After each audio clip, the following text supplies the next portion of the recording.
Welcome students, कैसे हैं सभी। आपका अपने चैनल क्विक स्मार्ट टिप्स में बहुत बहुत स्वागत है। जैसा कि हम इस चैनल पर सीटेट साइंस की तैयारी करते हैं और हम तैयारी कर रहे हैं सीटेट साइंस 2022 की। दिवाली ख़त्म हो चुकी है और अब हम तैयारी अपनी फिर से क्या कर देंगे, शुरू कर देंगे। जो हमारी सीरीज़ चल रही थी जिसमें हम 2021 के सारे साइंस के प्रीवियस ईयर क्वेश्चन देख रहे थे, तो उसी सीरीज़ को अब हम जल्दी से कंप्लीट करेंगे और उसके बाद हम पेडागोजी के क्वेश्चन देखेंगे और उसके बाद हम स्पेशल सीरीज़ चलाएंगे जिसमें हम टॉपिक वाइज थोड़ी सी थ्योरी और उनसे रिलेटेड जितने भी क्वेश्चन पूछे गए हैं वो हम कवर अप करेंगे। तो इस चैनल से आप जुड़ जाइए, जो लोग भी सीटेट साइंस 2022 की क्या कर रहे हैं, तैयारी कर रहे हैं। और 31 से आपके जो है फॉर्म जो है अप्लाई होने शुरू हो जाएंगे। इसी में आज हमारी क्लास 22 है जिसमें हम फिर से प्रीवियस ईयर क्वेश्चन देखने वाले हैं 21 जनवरी को, जो कंटेंट के पूछे गए। किसी भी स्टूडेंट ने अगर स्टार्टिंग से ये सीरीज़ नहीं देखी है तो आई बटन में एक प्लेलिस्ट का लिंक आ रहा होगा, जैसे ही आप उस पर क्लिक करेंगे तो आप क्लास 1 पर पहुंच जाएंगे, जिसमें आपको 20 दिसंबर से सारे पेपर सॉल्यूशन मिल जाएंगे जो 2021 से आपके शुरू हुए थे, 20, 21, 22 इस तरह से। तो और आज हम सॉल्व कर रहे हैं, ये लास्ट पेपर है जो हमारा 21 जनवरी में था। इसके अलावा एक 16 दिसंबर का पेपर और छूट गया है, वो भी हम देखेंगे कंटेंट का। और जैसे ही हमारे कंटेंट अब खत्म होने वाला है तो हम पेडागोजी के सारे क्वेश्चन देखेंगे। अब देखिए, एक चीज़ और है, बहुत से बच्चों को साइंस पेडागोजी को लेकर डाउट हो रहा होगा कि कहाँ से थ्योरी पढ़ें, कहाँ से क्या करना है। आपको साइंस पेडागोजी के लिए कोई थ्योरी नहीं पढ़नी है, कोई स्पेशल बुक नहीं खरीदनी है। सिंपल हमको क्या करना है, ये जो हमारे 2021 में क्योंकि 23 दिन पेपर चले थे, तो 23 दिन में कितने क्वेश्चन हो गए, 230 क्वेश्चन हो गए।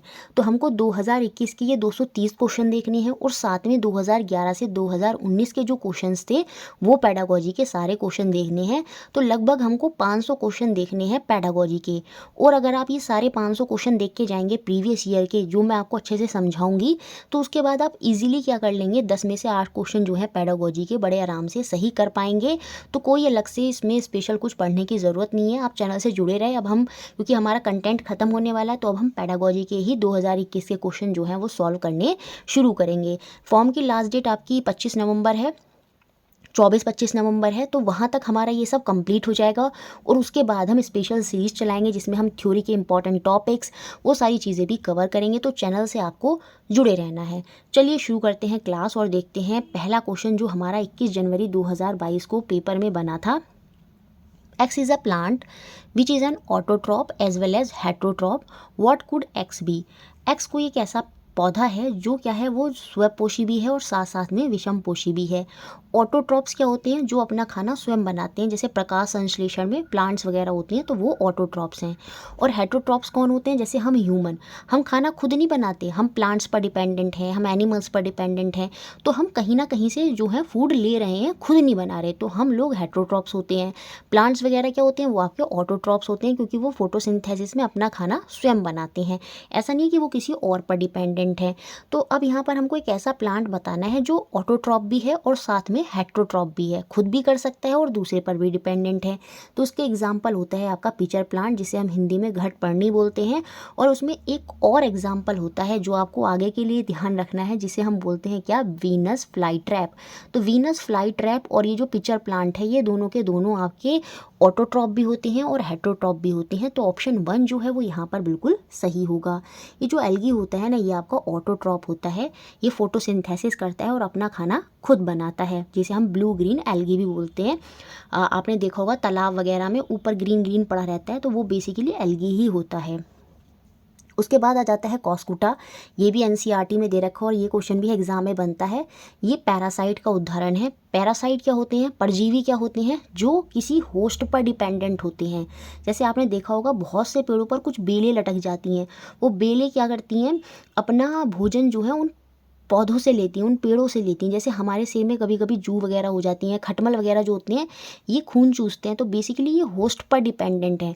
तो जो होस्ट पर डिपेंडेंट होते हैं वो पैरासाइट होते हैं। और उसी में एक बेल होती है, अमरबेल, जिसे हम इंग्लिश में कॉस्कुटा बोलते हैं, जो आपकी पैरासाइट होती है। फंगाई में आप एग्जाम्पल याद रखेंगे ईस्ट का, क्योंकि काफ़ी बार एनसीईआरटी में और रिलेट करके इससे क्वेश्चन भी बने हैं। नेक्स्ट क्वेश्चन देखते हैं, सेकंड क्वेश्चन। जेड एक ऐसा माइक्रो ऑर्गेनिज्म है जो हमारी एलिमेंट्री कनाल, जो हमारी आहार नाल होती है, उसमें प्रेजेंट होता है। साथ में वो ह्यूमन बीइंग और एनिमल के अंदर भी होता है, जो हमारे digestion of food which aids in digestion of food, what is Z, हमको बताना है यहाँ पर जेड है क्या जो हमारे भोजन के पाचन में भी सहायता करता है। तो बेसिकली वो बैक्टीरिया होते हैं, कुछ बैक्टीरिया अच्छे होते हैं जो हमारे स्मॉल इंटेस्टाइन, बेसिकली इंटेस्टाइन में हमारे होते हैं, जो हमारे डाइजेशन में मदद करते हैं। तो आंसर हो जाएगा ऑप्शन नंबर 1 बैक्टीरिया। और इस बैक्टीरिया का नाम बेसिकली क्या है, जो हमारे इंटेस्टाइन में होता है, और भी बैक्टीरिया होते हैं लेकिन ये इंपॉर्टेंट है, इसे हम ई कोलाई बोलते हैं। तो ये याद रखेंगे। तो ऑप्शन 1 जो है यहाँ पर बिल्कुल आपका सही हो जाएगा। नेक्स्ट क्वेश्चन 3, ये आपका जो है सिंपल एनसीईआरटी के चैप्टर से बना हुआ है, जब हमने थ्योरी पढ़ी थी। देखिए एक चीज़ और है, जो बच्चे स्टार्टिंग से तैयारी करना चाहते हैं सीटेट साइंस पेपर 2 की, तो आई बटन में एक प्लेलिस्ट का लिंक आएगा, जैसे उस पर क्लिक करेंगे तो आप 32 क्लास पे पहुंच जाएंगे। एनसीईआरटी की 6, 7, 8 की वो 32 क्लासेस है, निचोड़ है, वो आपको देखना ही देखना है, साथ में उनके नोट्स भी बनाने हैं, डीपली पढ़ना है उसको पढ़ लेंगे ना। और 2021 के प्रीवियस ईयर और उससे 2011 के 2019 के सारे प्रीवियस ईयर अगर आप देखकर चले जाते हैं तो उसके अलावा आपको कुछ पढ़ने की ज़रूरत नहीं पड़ेगी। तो वो 30 क्लासेस ज़रूर देखें। आई बटन में लिंक आ रहा होगा या डिस्क्रिप्शन बॉक्स में लिंक मिल जाएगा। किसी को लिंक नहीं भी मिलता है तो वो कमेंट में मुझसे ले सकता है। तो वो 32 एनसीईआरटी की क्लासेस आपको ज़रूर देख रखी हैं जो मैंने कराई थी। चलिए क्वेश्चन है, there are many step involve in making wool from sheep, what which of the following represent the correct sequence of the step. भेड़ से ऊन प्राप्त करने में बहुत से चरण सम्मिलित होते हैं, तो हमें सही जो क्रम है चरणों का वो हमको यहाँ पर बताना है कि कैसे हम एक जो शीप होती है उससे हम कैसे वूल प्राप्त करते हैं। सबसे पहले क्या होती है, आपकी शीयरिंग होती है, मतलब कटाई होती है। जो ऊन जो वूल है, जो हमारा रॉ वूल है, उसको हम क्या करते हैं, शीप से उतारते हैं, तो उसे हम ऊन की कटाई बोलते हैं और इंग्लिश में हम बोलते हैं शीयरिंग। उसके बाद हमारा होता है स्काउरिंग। स्काउरिंग क्या होता है, जो कटाई हुई है रॉ वूल की, तो उसको हम जो हमारा रॉ फाइबर है, अभी हम वूल नहीं बोलेंगे, क्या बोलेंगे, रॉ फाइबर, जो हमारा रॉ फाइबर है जिसकी हमने कटाई की है, तो उसकी अब स्काउरिंग होगी, मतलब उसकी धुलाई होगी, उसमें जो ग्रीस वगैरह है उनकी वूल पर लगा हुआ वो हटाया जाता है, उसकी सफाई होती है, तो उसे हम इंग्लिश में क्या बोलते हैं, स्काउरिंग बोलते हैं, या फिर हिंदी में अभिमार्जन भी बोलते हैं। ये याद रखेंगे। बेसिकली ये क्या है, धुलाई है, जो ग्रीस वगैरह लगा हुआ होता है उसको हटाया जाता है। उसके बाद क्या होती है, उसके बाद सॉर्टिंग होती है। सॉर्टिंग मतलब देखिए, जो शीप होती है ना, उसके बॉडी में जो बाल होते हैं ना, कुछ अच्छी क्वालिटी के होते हैं, कुछ बेकार क्वालिटी के होते हैं। जैसे शोल्डर वगैरह के जो हेयर होते हैं ना, वो बहुत अच्छी क्वालिटी के हेयर होते हैं, तो उनको अलग करा जाता है, तो ये सॉर्टिंग होती है। यहाँ पर फिर क्या होता है, तीसरे नंबर पर आपकी सॉर्टिंग होगी, छटाई होगी। उसके बाद हम रंगाई कर लेंगे, डाई वगैरह कर दी जाती है। उसके बाद क्या होता है, उनका यान बनाया जाता है, धागा बनाया जाता है, और धागे के बाद फिर क्या होती है, बुनाई होती है, वीविंग होती है। तो ऑप्शन नंबर 1 जो है वो यहाँ पर सही सिक्वेंस है। सबसे पहले शीयरिंग हुई, कटाई हुई, फिर उनकी धुलाई हुई, स्काउरिंग हुई, फिर छटाई हुई, और उसके बाद हमने उनको डाई कर दिया, फिर उसको हमने रोल कर दिया किसमें, धागे में, यान में, और फिर वो मल्टीपल यान्स मिलके क्या उनकी बुनाई करके आपका जो वूल है प्रॉपर वो आपको प्राप्त हो जाता है। तो ऑप्शन नंबर 1 जो है वो यहाँ पर बिल्कुल सही हो जाना है। नेक्स्ट क्वेश्चन देखते हैं, question number 4, which of the flowing represents correct matching set of type of joint. ये इंपॉर्टेंट क्वेश्चन है, यहाँ पर अच्छे से देख लीजिए, काफ़ी सारे ज्वाइंट्स और उनसे रिलेटेड कहाँ कहाँ वो हैं वो भी बता रखा है। तो सही जोड़ों का हमें यहाँ पर क्या करना है, मिलान करना है। सबसे पहले है बॉल और सॉकेट ज्वाइन। तो देखिए जो बॉल और सॉकेट ज्वाइन होता है ये हमारे आर्म और शोल्डर में ही होता है। आप जब अपने शोल्डर को देखेंगे, जैसे ये आपका आर्म है और ऊपर ये यहाँ पर शोल्डर है, तो ये बॉल है, और बॉल के अंदर ये जो हाथ का आर्म है ना, इसमें फिट होता है सॉकेट की तरह, तो ये हर तरह घूम जाता है। आपने देखा होगा, आप अपने हाथ को गोल गोल आगे पीछे अच्छे से घुमा पाते हैं हर तरफ। तो ये बॉल और सॉकेट ज्वाइन होता है जो हमारे आर्म और शोल्डर में ही होता है। तो ए का हमारा 1 ही होगा, और ए का 1 हमारा पहले ही ऑप्शन में दे रखा है, बाकी देखने की ज़रूरत भी नहीं पड़ेगी, इसी से आप अपने आंसर पर पहुंच जाते हो, ऑप्शन नंबर 1। देखिए ये स्मार्ट टेक्निक आपको अपनानी होगी, क्योंकि पेपर आता है लेंदी, और लेंदी पेपर में ऐसे नहीं कि आप सब कुछ पढ़ने बैठ गए, आपको कोई ऐसा पॉइंट ढूंढना होगा कि आप डायरेक्ट अपने आंसर पर आ जाएं। बाकी इसमें देखने की ज़रूरत भी नहीं है, बट फिलहाल अभी हमें देखने होंगे। एग्जाम में पूछ सकता है पर्टिकुलर सिंगल करके भी कि जो पाइवटल ज्वाइन है ये कहाँ होता है, तो ये हमारी नेक में होता है। नेक को हम इधर नेक को हम इधर की तरफ और इधर की तरफ भी कर सकते हैं और ऊपर और नीचे कर सकते हैं। तो बेसिकली हमारी नेक में कौन सा ज्वाइंट होता है, कौन सी संधि होती है, वो हमारी पाइवोटल ज्वाइंट होता है। उसके बाद हिंज ज्वाइंट की बात करें तो ये हमारी एल्बो में होता है। जैसे दरवाजे होते हैं, आप खोलते हैं बंद करते हैं, सेम ऐसी जो हमारे हाथ की ये बीच में एल्बो है, इससे हम क्या करते हैं, हाथ ऊपर करते हैं, हाथ नीचे करते हैं। तो ये हमारा किसकी तरह है, हिंज ज्वाइंट की तरह है, वो है हमारी एल्बो। उसके बाद जो फिक्स ज्वाइंट है वो हमारा क्या होता है, हमारा स्कल होता है, हमारी खोपड़ी होती है और साथ साथ में हमारा जॉ होता है। जो नीचे का जबड़ा होता है, हमारा नीचे का जॉ होता है, आप देखेंगे आप उसे नीचे का नहीं, जो ऊपर का जबड़ा होता है, जो हमारा ऊपर का जॉ होता है, उसे आप हिला नहीं सकते, वो फिक्स है, वो फिक्स ज्वाइंट है। तो फिक्स ज्वाइंट में आपका स्कल और जॉ आ जाता है। तो यहाँ पर जो आंसर है वो आपका ऑप्शन नंबर 1 ही सही हो जाएगा। Next question, question number 5, which of the following statement is correct. कौन सा कथन सही है ये हमको बताना है। देखिए, अनफर्टिलाइज्ड एग की बात हो रही है, अनिषेचित अंडाणु की बात हो रही है। एग की बात हो रही है तो बेसिकली फीमेल से रिलेटेड बात हो रही है, क्योंकि जो अनफर्टिलाइज्ड एग है वो फीमेल के अंदर होता है और फीमेल का जो अनफर्टिलाइज्ड एग है वो क्या है, वो उसका फीमेल गैमेट है। और फीमेल गैमेट क्या होता है, एक्स एक्स होता है। तो एक पर्टिकुलर अभी बात हो रही है तो वो हो जाएगा आपका ऑप्शन नंबर 3 यहाँ पर सही। जो हमारा अनफर्टिलाइज्ड एग होता है वो क्या होता है, basically 1x, that is x chromosome हमारा जो है वो ये होता है। देखिए, फर्टिलाइजेशन कैसे होता है, एक एक्स गैमेट होता है जो कि हमारा एक्स गैमेट जो होगा वो फीमेल में, तो फीमेल में देखिए 22 पेयर तो कॉमन होते हैं बॉयज़ और गर्ल्स में। उसके बाद जो 23rd पेयर होता है ना, वो तो गर्ल्स में एक्स एक्स ही रहता है, लेकिन बॉयज़ में क्या होता है, वो एक्स और वाई होता है। अब अगर एक्स एक्स का कॉम्बिनेशन होता है, ये मेल का एक्स गैमेट और बॉयज़ का एक्स गैमेट आता है तो गर्ल होती है, और फीमेल का तो हमेशा एक्स गैमेट ही रहेगा। लेकिन अगर बॉयज़ का वाई गैमेट आता है तो फर्टिलाइजेशन के बाद क्या होता है, बॉय होता है। ठीक है, तो अब यहाँ पर फर्टिलाइजेशन अभी हुआ नहीं है, गैमेट अभी कंबाइन नहीं हुए मेल और फीमेल के, अभी अनफर्टिलाइज्ड एग की बात हो रही है। जब अनिषेचित अंडाणु की बात हो रही है तो बेसिकली वो फीमेल का अनफर्टिलाइज्ड एग है, जो कि हमेशा क्या होगा, एक्स होगा, और वो सिंगल 23rd पेयर जो है अभी वो सिंगल है, तो 1x क्रोमोजोम ही आपका अनफर्टिलाइज्ड एग होता है। तो ऑप्शन नंबर 3 जो है वो यहाँ पर बिल्कुल सही होगा। नेक्स्ट क्वेश्चन 6, एक्स और Y are element which are highly reactive with air, hence stored in kerosene. What could be x और y? x और y हमारे जो हैं वो ऐसे तत्व हैं जो वायु के साथ साथ वायु में जो है वो अत्यधिक अभिक्रियाशील होते हैं, अतः उनको हम क्या करते हैं, कैरोसिन के तेल में भंडारित करते हैं। और अब हमको बताना है कि हमारे एक्स और वाई क्या है। सीधी सी बात है, कैरोसिन में हम कैप्ट करते हैं, बहुत ही हाईली रिएक्टिव मेटल होते हैं, सोडियम और पोटाशियम। ये बहुत जल्दी एयर वाटर से रिएक्ट कर जाते हैं, इसलिए इनको पानी में भी नहीं रखते। किस में रखते हैं हम, कैरोसिन में रखते हैं। तो ऑप्शन नंबर 3 यहाँ पर बिल्कुल सही है, सोडियम और पोटाशियम।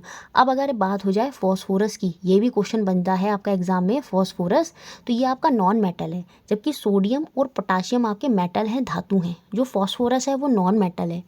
जो फॉस्फोरस होता है ना, वो भी एयर के साथ हाईली रिएक्टिव होता है, लेकिन वो पानी के साथ रिएक्टिव नहीं होता।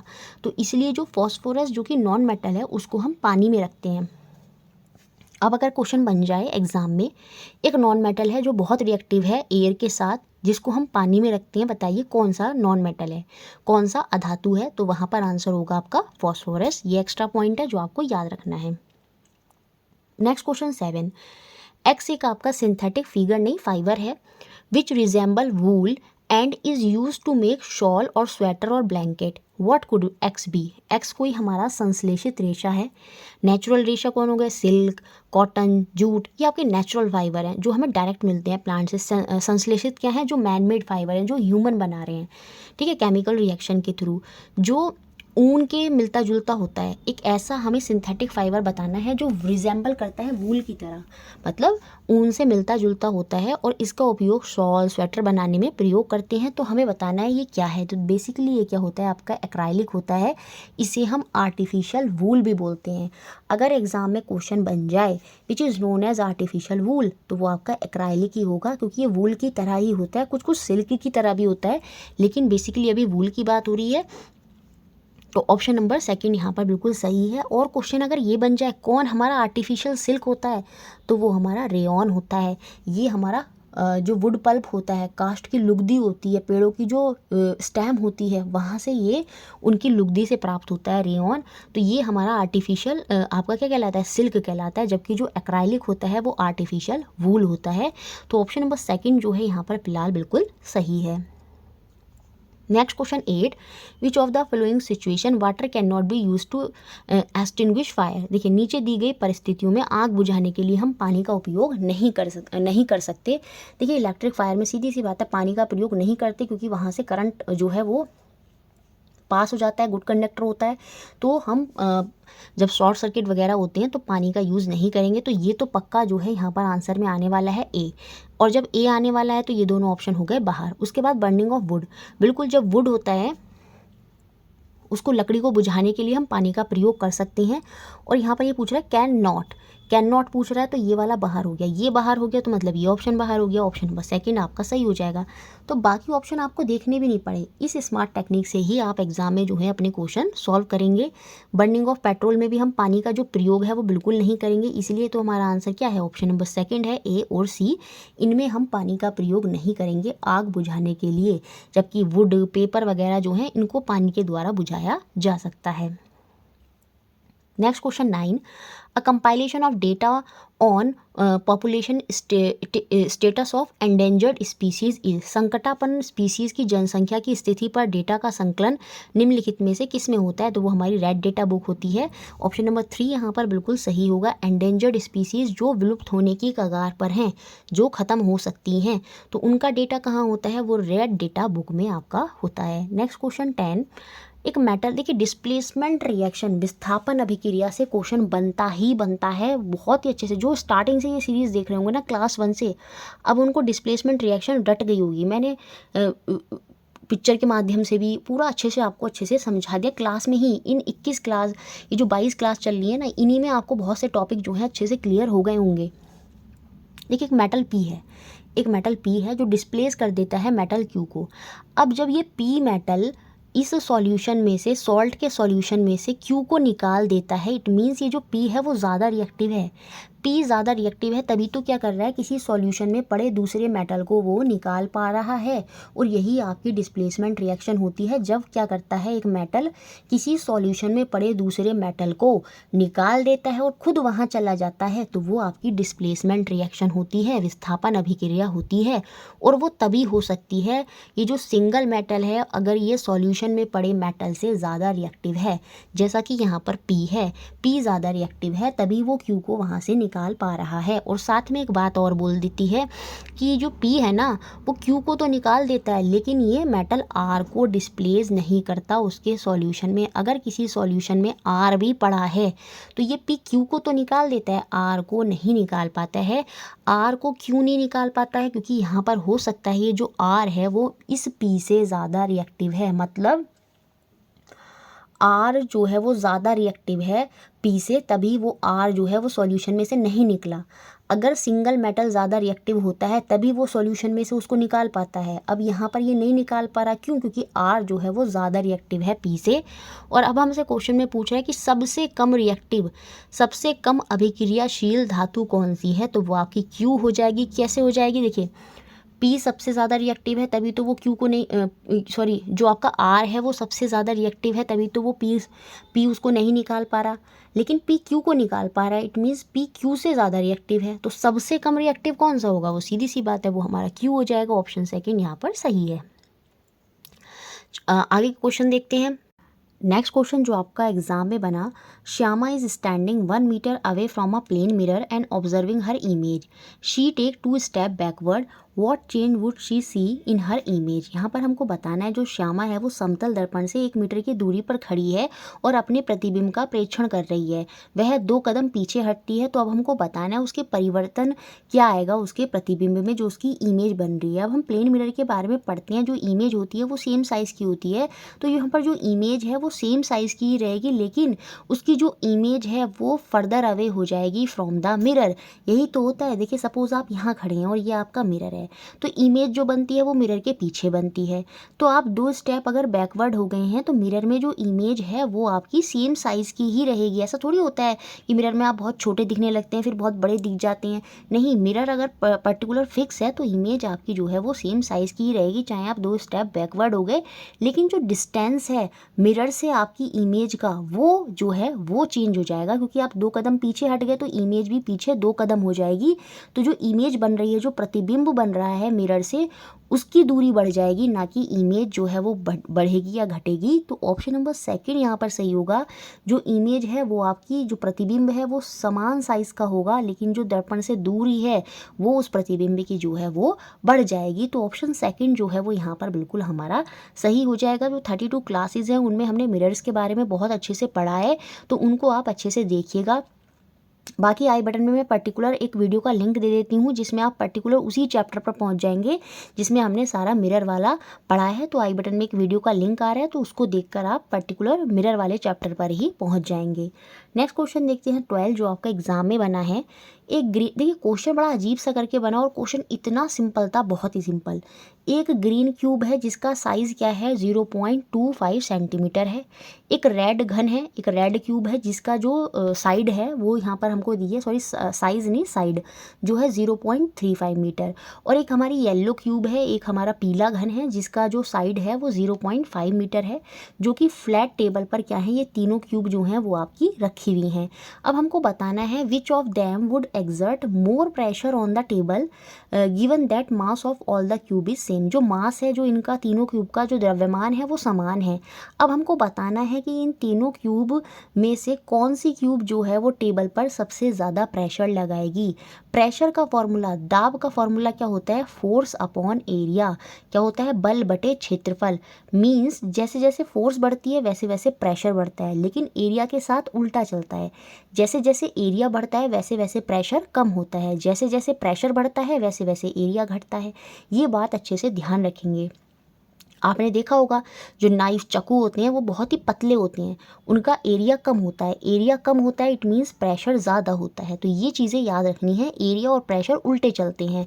अब यहाँ पर देखिए, जिसका एरिया सबसे कम होगा उसका प्रेशर सबसे ज़्यादा होगा। एरिया कैसे निकालेंगे, अब वो हमारा क्या होता है, साइड का क्यूब होता है। तो जिसकी साइड सबसे कम है उसका एरिया, सीधी सी बात है, वो सबसे कम आएगा। अब यहाँ पर मैं देखूँ, ये 0.25 है इसकी साइड, ये 0.5 है और ये 0.35 है। तो सबसे कम साइड किसकी है, ग्रीन क्यूब की है। तो ग्रीन क्यूब का ये जो एरिया है वो सबसे कम होगा।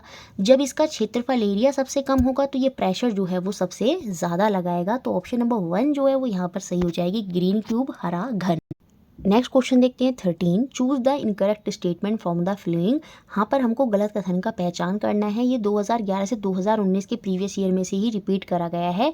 अभी तक आपने अगर वो सिंगल क्लास नहीं देखी है, सिंगल वीडियो नहीं देखी है जिसमें मैंने 2011 से 2019 के सारे कंटेंट के प्रीवियस ईयर एक ही क्लास में कराए हैं, तो आई बटन में एक वीडियो का लिंक आ रहा होगा, उस पर क्लिक करते ही आप वहाँ की जो 2011 से 2019 के सारे कंटेंट के क्वेश्चन हैं वो आपको एक साथ मिल जाएंगे। यहाँ पर गलत कथन कौन सा है, पहला ही कथन जो है वो गलत है। Sound can travel through vacuum, हम पढ़ते हैं ध्वनि निर्वात में गमन नहीं करती, और यहाँ पर कह रहा है कि ध्वनि जो है वो निर्वात में गमन कर सकती है। ये गलत है। गलत क्यों है, क्योंकि साउंड जो होती है, जो ध्वनि होती है, उसको एक माध्यम चाहिए, उसको एक मीडियम चाहिए, पार्टिकल चाहिए। जो वैक्यूम होता है वहाँ पर कोई मीडियम नहीं होता, जिसकी वजह से साउंड ट्रेवल नहीं कर सकती। तो पहला ऑप्शन ही यहाँ पर गलत है। जितनी ज़्यादा फ्रीक्वेंसी हाई होती है, सीधी सी बात है, उतनी ही ज़्यादा पिच हाई होती है, ये हम पढ़ते हैं। और जितनी ज़्यादा लाउडनेस होती है उतनी ही ज़्यादा एम्पलीट्यूड होती है। लाउडनेस के साथ एम्पलीट्यूड जाता है और फ्रीक्वेंसी के साथ पिच जाती है। पिच मतलब आपकी जो आवाज़ की बारीक है, जो आपकी बारीकपन है। जैसे लड़कियों की आवाज़ जो है उसकी पिच हाई होगी, और जो बॉयज़ होते हैं उनकी पिच कम होती है, क्योंकि उनकी आवाज़ भारी होती है। तो जितनी पतली आवाज़ उतनी ही हाई पिच होती है, ये बात भी आप याद रखेंगे। तो सेकंड स्टेटमेंट तो सही है। All vibratory motion are oscillation, बिल्कुल जो वाइब्रेटरी मोशन होते हैं उनमें ऑसिलेशन होता है, दोलन होता है, बिल्कुल ये बात भी सही है। साउंड जो होती है फ्लूट की is produce by a vibrating air column, ये बात भी सही है। यहाँ पर हमें ये पॉइंट ज़्यादा आपको लगें कन्फ्यूजिंग, तो यहाँ पर हमें इनमें जाना ही नहीं था, क्योंकि हमारा तो पहले ही पॉइंट से पता चल गया कि यही पॉइंट जो है हमारा गलत है। तो ऑप्शन 1 ही यहाँ पर हमारा गलत हो जाना है। नेक्स्ट क्वेश्चन देखते हैं, कौन सा सेट यहाँ पर कंप्राइज करता है लिक्विड जो कि हमारे गुड कंडक्टर ऑफ इलेक्ट्रिसिटी हैं। कौन से यहाँ पर जो द्रव्य हैं हमको बताने हैं जो विद्युत के अच्छे चालक हैं, ये हमको यहाँ पर बताना है। एनसीईआरटी में हम पढ़ते हैं जो लेमन जूस जूस होता है, जो आपका टैप वाटर होते हैं, इन सब में जो है हाई आयन जो है वो रिलीज़ होते हैं। आयन रिलीज़ होते हैं, इट मीन्स यहाँ पर इलेक्ट्रिसिटी कंडक्ट हो सकती है। लेकिन जो वेजिटेबल ऑयल है ये बहुत गाढ़ा होता है, इसमें जो आयन है वो आसानी से रिलीज़ नहीं होते, जिसकी वजह से इलेक्ट्रिसिटी कंडक्ट नहीं होगी। तो ये ऑप्शन इसकी वजह से क्या हो गया, वेजिटेबल की वजह से बाहर हो गया। सेम ऐसे ही हम डिस्टिल्ड वाटर के बारे में पढ़ते हैं कि इसमें कोई भी लवण जो मिनरल्स वगैरह होते हैं वो नहीं होते हैं, तो जिसकी वजह से इसमें आयन जो है वो रिलीज़ नहीं होंगे और इलेक्ट्रिसिटी यहाँ पर भी प्रोड्यूस नहीं होगी। तो डिस्टिल्ड वाटर जब भी आसुत जल की बात करेगा या फिर वेजिटेबल ऑयल या हनी, शहद, ये जो गाढ़े गाढ़े सब्सटेंस हैं इनमें इलेक्ट्रिसिटी कंडक्ट नहीं होती। तो यहाँ पर बी भी बाहर हो गया। थर्ड किस वजह से बाहर होगा, ये आपका बाहर, थर्ड जो है वो बाहर नहीं होगा, यही आपका जो सेट हो जाएगा गुड कंडक्टर ऑफ इलेक्ट्रिसिटी हो जाएगा। क्योंकि जो लेमन जूस है, विनेगर, जो सिरका है और जो टैप वाटर है, ये तीनों अपने अंदर से अच्छे H+ आयन रिलीज़ करते हैं जो इलेक्ट्रिसिटी को कंडक्ट कराते हैं। तो ऑप्शन नंबर 3 यहाँ पर बिल्कुल सही है। जो शैम्पू है यहाँ पर ये बाहर हो जाएगा और वेजिटेबल ऑयल भी बाहर हो जाएगा, ये गुड कंडक्टर ऑफ इलेक्ट्रिसिटी नहीं होते। जबकि नींबू का रस, सिरका, टोटी का जल, ये सारे के सारे गुड कंडक्टर, विद्युत के अच्छे चालक होते हैं। अब अगर एग्जाम में पूछ ले कौन अच्छे चालक नहीं है, तो याद रखेंगे वनस्पति तेल, आसुत जल, शैम्पू, ये सारे के सारे विद्युत के अच्छे चालक नहीं होते। नेक्स्ट क्वेश्चन 15 जो एग्जाम में बना, यहाँ पर हमको बताना है वो सेट जिसमें सारे के सारे क्या हो रहे हैं, भौतिक परिवर्तन हो रहे हैं, फिजिकल चेंज हो रहे हैं। अब देखिए फिजिकल चेंज क्या होता है कि उसमें सिर्फ अवस्था बदल जाती है, मतलब वस्तु नहीं बदलती। जैसे पेपर है, पेपर को हमने कट कर दिया तो पेपर से कोई हमें नया सब्सटेंस थोड़ी मिला, अभी वो पेपर ही है, बस क्या हुआ, कट कर दिया। जैसे हमने वॉल को पेंट कर दिया, आइसक्रीम जो है वो मेल्ट हो गई तो वो आपका लिक्विड बन गई, लेकिन फिर से हमने उसको जमाने रख दिया तो वो फिर से सॉलिड बन गई, तो वहाँ पर अवस्था बदल गई। तो ये सारे हमारे फिजिकल चेंज होते हैं, भौतिक परिवर्तन होते हैं। जबकि जो रासायनिक परिवर्तन होते हैं उनमें केमिकल रिएक्शन होती है, और केमिकल रिएक्शन की वजह से वहाँ पर हमको नए सब्सटेंस देखने को मिलते हैं, जैसे दूध का दही बनना। अब दूध से दही बन जाता है और दही जो है वो आपका केमिकल चेंज है। और बेसिकली जो फिजिकल चेंज होते हैं ना वो आपके जो है रिवर्सिबल होते हैं, उनको हम ओरिजिनल अवस्था में प्राप्त कर सकते हैं। जैसे बर्फ़ है, बर्फ़ क्या होती है, अब वो पिघल जाती है तो पानी बन जाती है, लेकिन अगर हम उसको फिर से फ्रीज में रख देते हैं वो फिर से बर्फ़ बन जाती है, तो वो रिवर्सिबल है। मोस्टली 100% नहीं बोल रही हूँ, मोस्टली जो चेंजेस होते हैं रिवर्सिबल वो फिजिकल में देखने को मिलते हैं, और जो इरिवर्सिबल होते हैं, जो बदल नहीं सकते, वो हमको केमिकल में देखने को मिलते हैं। जैसे दही से हम फिर से दूध नहीं बना सकते, तो वो इरिवर्सिबल है। वो हमें 90% केस में किस में देखने को मिलता है, केमिकल चेंज में देखने को मिलता है। जैसे क्या होता है, आयरन, जो आयरन होता है उस पर जंग लगना, वो आप जब उसको नमी में, मॉइस्चर में रखते हैं तो उस पर आयरन पर जंग लग जाती है, रस्टिंग हो जाती है, तो एक नया सब्सटेंस वहाँ पर बन गया। जब एक नया सब्सटेंस बनता है और वो इरिवर्सिबल होता है मोस्टली, तो बेसिकली वहाँ पर आपका केमिकल चेंज, रासायनिक परिवर्तन होता है। लेकिन यहाँ पर भौतिक की बात हो रही है, तो अब हम देखेंगे किस किस में सारे जो हैं वो फिजिकल चेंज हैं। समझ में तो आपको आ गए होंगे।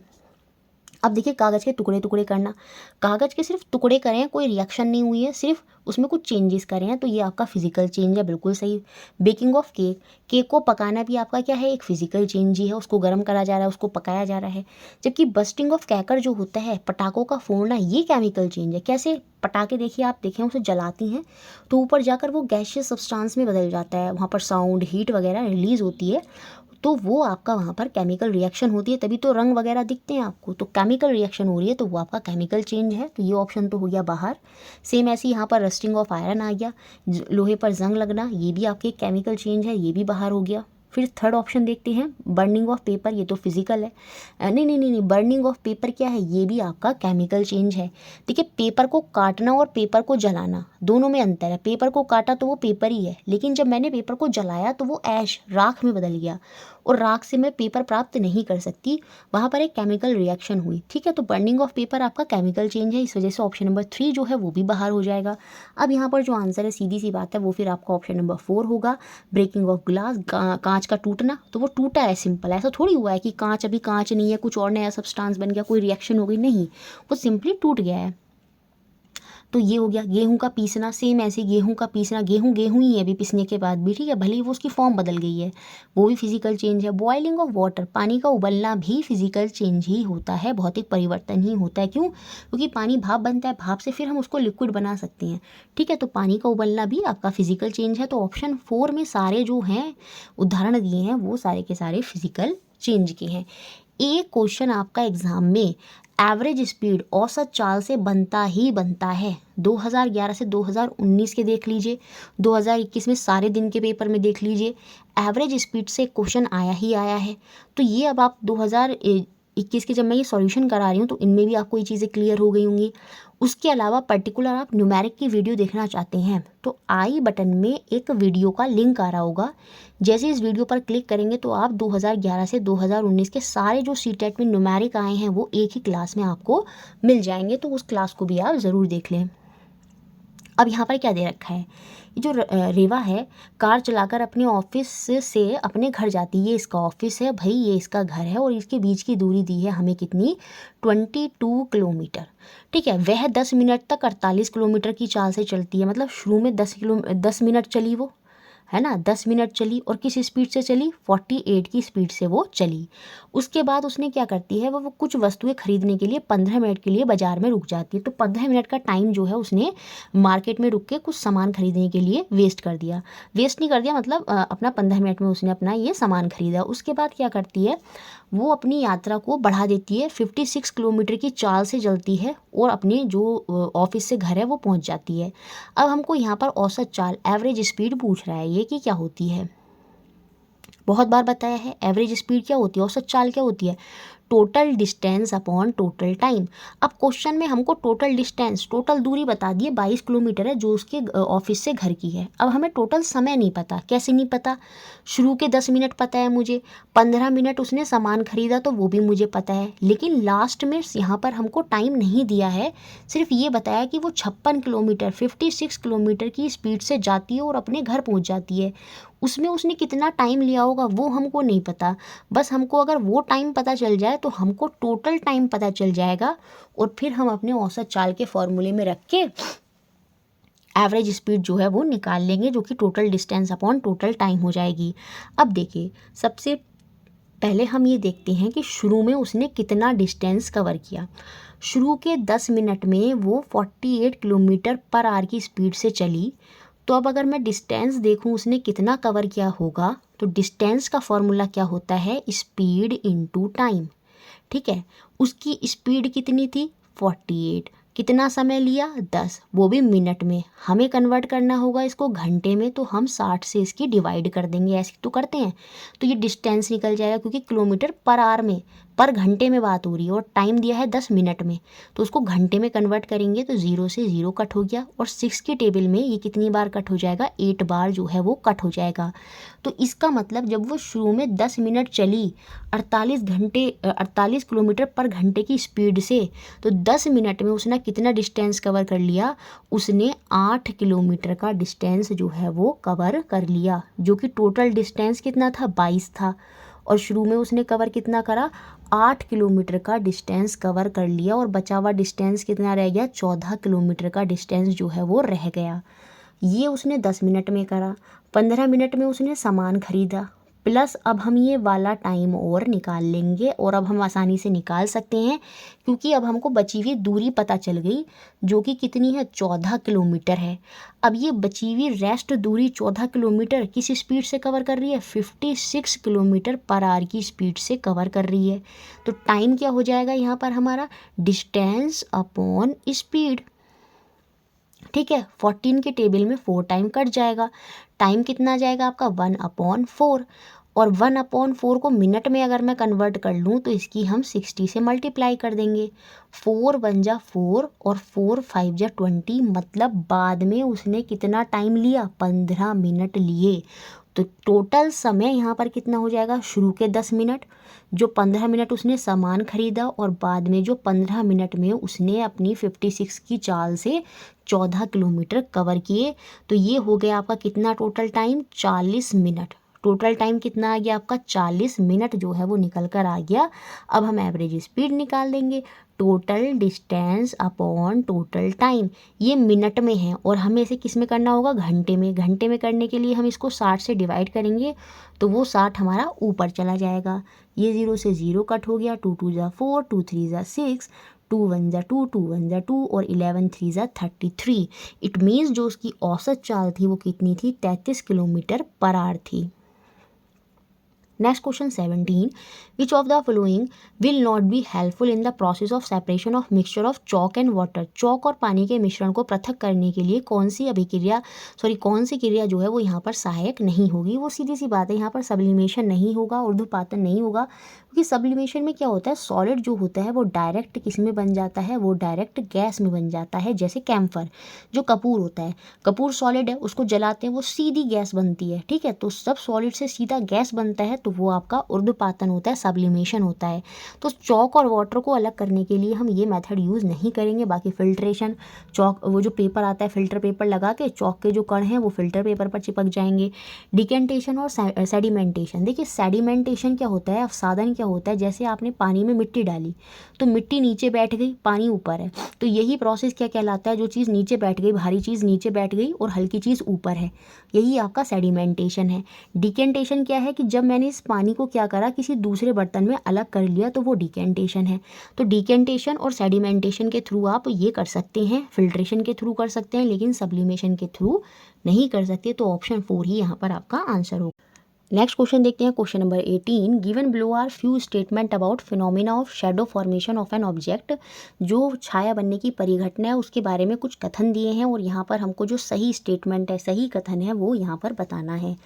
जो शैडो की साइज़ होती है, छाया की जो साइज़ होती है वो डिपेंड करती है किस पर, distance between light source and the object. बिल्कुल ये इस पर डिपेंड करती है। देखिए छाया कब बनती है, सपोज़ ये कोई बल्ब जल रहा है, नीचे ये टेबल है, टेबल के और इस बल्ब के बीच में अगर मैं अपना हाथ रख दूँ, एक ऑब्जेक्ट रख दूँ, तो ये ऑब्जेक्ट, मेरा हाथ क्या कर रहा है, इस लाइट को रोक रहा है। लाइट को जब ये रोकता है तो क्या होता है, इस हाथ की जो छाया है वो इस टेबल पर बन जाएगी। तो छाया कब बनती है, जब एक जो ऑब्जेक्ट रखा है और एक जो लाइट सोर्स है उसके बीच में अगर कोई और ऑब्जेक्ट आ जाता है तो उस ऑब्जेक्ट की छाया जो है वो नीचे जो सरफेस है उसके बीच उस पर बन जाती है। तो छाया जो है वो बनती है, वो डिपेंड करती है बिल्कुल जो लाइट का सोर्स है और जो ऑब्जेक्ट है उनके बीच की दूरी है उस पर वो डिपेंड करती है। तो पहला पॉइंट तो सही है। अब जब ए सही है तो ये दोनों ऑप्शन हो गए बाहर। अब देखते हैं, the colour of the shadow depend on the colour of the object, ये तो बिल्कुल गलत हो जाएगा। देखिए जो छाया का रंग है वो वस्तु के रंग पर निर्भर करता है, कभी भी नहीं, क्योंकि जो छाया होती है वो हमेशा काली ही बनती है। तो सी पॉइंट तो वैसे भी नहीं होगा, तो ये दोनों ऑप्शन तो वैसे भी बाहर हो रहे हैं, ठीक है। अब देखते हैं आगे, जो पोजीशन है शेडो की डिपेंड करती है डायरेक्शन ऑफ इंक्लाइन लाइट। बिल्कुल छाया की जो स्थिति है वो आपतित प्रकाश पर निर्भर करती है। जैसे दोपहर के 2 बजे आपको अपनी छाया जो है वो दिखाई नहीं देती, बिल्कुल जो लाइट है वो आपके सिर पर पड़ती है तो छाया जो है बिल्कुल नीचे होती है आपके। तो सीधी सी बात है, जिस लाइट जो है जिस दिशा से आ रही है, जैसे इंक्लाइंड हो रही है, उस पर जो है वो पोजीशन जो है शेडो की वो डिपेंड करती है। छाया की जो स्थिति है, वो जो आपतित प्रकाश आपके ऊपर आ रहा है या किसी वस्तु के ऊपर आ रहा है, वो जिस दिशा से आ रहा है उसी हिसाब से छाया बनती है, पोजीशन छाया की बनती है। तो बी पॉइंट जो है वो यहाँ पर सही है आपका। अब जब बी सही है तो ये वाला भी गलत हो गया ऑप्शन, तो पहला ऑप्शन ही यहाँ पर हमारा सही हो जाएगा। तो और चौथा ऑप्शन जो है वो हमारा यहाँ पर गलत है। Shadow formation can be explain on the same concept of image formation. नहीं, इमेज फॉर्मेशन का कॉन्सेप्ट अलग होता है, शेडो बनने का जो कॉन्सेप्ट है वो अलग है। तो यहाँ पर जो पॉइंट सही है शेडो के बारे में वो ए और बी पॉइंट हैं, तो पहला ऑप्शन ही यहाँ पर सही होगी। नेक्स्ट क्वेश्चन देखते हैं 19 जो एग्जाम में बना, आइडेंटिफाई द करेक्ट स्टेटमेंट। जो यहाँ पर सही कथन है उसकी हमको पहचान करनी है। और ये जब हम अभी पेपर सीरीज सॉल्व कर रहे हैं तो इसी में मैंने बहुत बार ये चीज़ें आपको क्लियर कर दी हैं और अब आपको ये अच्छे से क्लियर हो गई होगी कि जो पर्कुलेशन रेट होता है वो सबसे ज़्यादा किस में होता है, वो सैंडी सॉइल में होता है, जो आपकी रेत होती है, जो बालू होती है। क्यों? क्योंकि उसमें जो पार्टिकल हैं वो बड़े बड़े होते हैं, दूर दूर होते हैं। तो पानी जो है आप रेत में अगर डालेंगे तो वो आसानी से निकल जाता है, और ये जो पानी निकलने की क्षमता है इसे ही हम पर्कुलेशन रेट बोलते हैं। पर्कुलेशन रेट ऑफ वाटर जो है वो सबसे ज़्यादा हाई होता है सैंडी सॉइल में, बालू मृदा में, और सबसे कम होता है आपका क्लेड सॉइल में, जिसे हम चिकनी मृदा बोलते हैं, क्योंकि उसमें जो कण होते हैं, पार्टिकल्स होते हैं सॉइल के, वो बहुत छोटे होते हैं, बहुत सूक्ष्म होते हैं, पास पास होते हैं, वो पानी को होल्ड अच्छे से करके रखते हैं। तो क्लेड सॉइल जो होती है, जो चिकनी मृदा है, उसकी जो वाटर होल्डिंग कैपेसिटी है, पानी को रोकने की क्षमता है, वो बहुत हाई होती है, जिसकी वजह से क्लेड सॉइल चिकनी मृदा में जो पर्कुलेशन रेट है, पानी को निकालने की क्षमता है, वो बहुत कम होती है। अब यहाँ पर कह रहा है कि जो पर्कुलेशन रेट है क्लेड सॉइल में वो ज़्यादा होता है as compare to loamy soil, जो आपकी दुमटी मृदा होती है। नहीं, ये बात गलत है। यहाँ पर percolation rate of water in loamy soil is higher than the sandy soil. नहीं, लोमी सॉइल में हाई नहीं होता, सबसे ज़्यादा हाई पर्कुलेशन रेट जो है वो हमको सैंडी सॉइल में ही देखने को मिलता है। ये पॉइंट भी गलत। पर्कुलेशन रेट जो है, जो आपकी चिकनी मृदा है, सैंडी सॉइल है, सॉरी क्लेड सॉइल है, और जो आपकी बालू है, जो आपका रेत है, उन दोनों में सेम होता है। ये बात भी गलत है। तो सीधी सी बात है, यहाँ पर हमारा 4th पॉइंट सही है। Percolation rate of water in Sandy soil, जो आपकी बालुई मृदा है, उसमें जो पानी के रिसने की क्षमता होती है, वो चिकनी मृदा के पानी के रिसने की क्षमता से उच्चतर होती है। तो 4th पॉइंट ही यहाँ पर सही है। बाकी सारे पॉइंट जो हैं वो गलत हैं। बालू मृदा जो होती है उसकी तुलना में दोमट मृदा में जो पानी रिसने की क्षमता होती है वो उच्च होती है। ये भी गलत, ये भी गलत। सारे पॉइंट समझा दी थी, सारे पॉइंट्स गलत हैं। 4th पॉइंट सही है, क्योंकि सैंडी सॉइल जो आपकी बालुई मृदा है उसमें ही जो पर्कुलेशन रेट है, पानी के रिसने की क्षमता है, वो सबसे ज़्यादा उच्चतर होती है। नेक्स्ट और लास्ट क्वेश्चन 20। देखिए, एक रिक्वेस्ट है, वीडियो अच्छा लगता है लाइक करें, शेयर करें। कोई भी डाउट है, कोई भी चीज़ से रिलेटेड आपको डाउट है तो आप मैम को इंस्टाग्राम पर भी फॉलो कर सकते हैं, शिल्पी चौधरी लांबा। शिल्पी चौधरी लांबा जैसे ही आप डालेंगे इंस्टाग्राम पर तो पर्टिकुलर मेरी आईडी मिल जाएगी। 500 प्लस फॉलोअर हैं, तो वहाँ पर भी आप मैम को फॉलो कर सकते हैं। कोई भी प्रॉब्लम है वहाँ पर भी मैसेज में आप पूछ सकते हैं। एक्स एक विटामिन है जो कि आपका फैट सॉल्यूबल होता है और हमारी आँखों और स्किन के लिए बहुत अच्छा होता है। देखिए, हिंदी में यहाँ पर ये क्वेश्चन लिखने में गड़बड़ हो गई है, तो मैं ऐसे ही एक्सप्लेन आपको कर देती हूँ, कोई दिक्कत नहीं है, क्योंकि इजी सा क्वेश्चन है।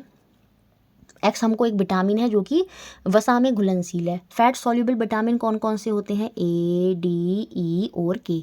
ये चारों के चारों विटामिन आपके फैट सॉल्युबल होते हैं, जबकि बी और सी आपके वाटर सॉल्युबल होते हैं। तो ये भी आप अच्छे से याद रखेंगे। तो फैट सॉल्युबल विटामिन आपके ए, डी, ई के हो जाएंगे। ऑप्शन में सारे विटामिन ए और डी दे रखे हैं, तो दोनों विटामिन हो सकते हैं यहाँ पर। लेकिन अब बात हो रही है किसकी? स्किन और आइज़ की।